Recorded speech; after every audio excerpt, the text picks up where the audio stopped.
Working girls are held in some form of a contempt universally because of what they do. Basically because they give themselves to just about anyone as long as they are paid. We now have these feminists whose first category for wanting a man is making six figures, etc. Basically money and his financial status. Are we to think of them any differently? There's a story about an Englishman who was at a bar, and he walks up to this very attractive, well-dressed, well-groomed woman and says, would you sleep with me for 10,000 pounds? She says, no. He said, well, how about 15,000 pounds? She says, no. He said, well, how about 25,000 pounds for one time? She says, okay, let's go. As they're walking to his chauffeur-driven Rolls Royce, he tells the woman, how about 500 pounds? She says, are you mad? What kind of a girl do you think I am? And he says, well, we already established what kind of a girl you are. We're just bickering over the price.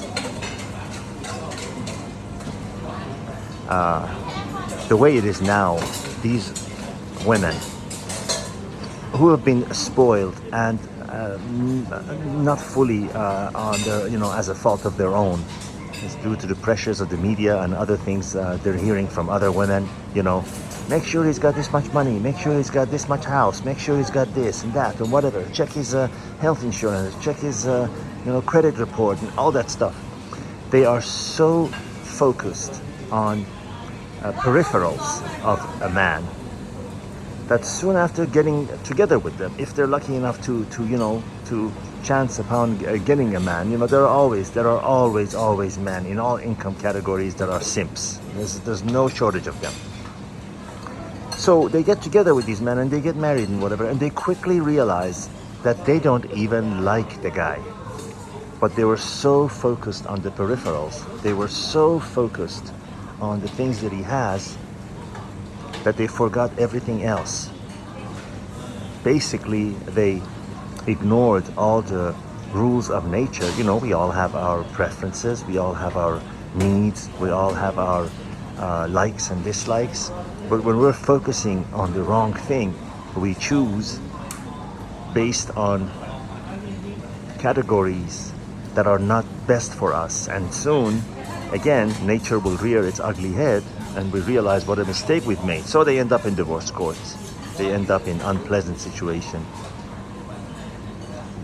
due to 100% fault of their own, because they picked for the wrong reasons. We see it all the time. So who's to blame? Whose fault is it?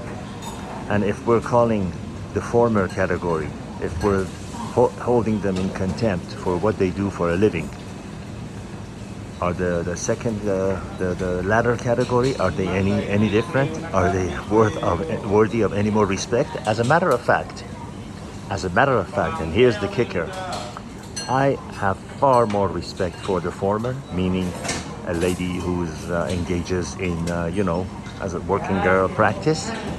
I have far more respect for her because, well, her cards are on the table. She is declaring to the world, hey, this is what I do.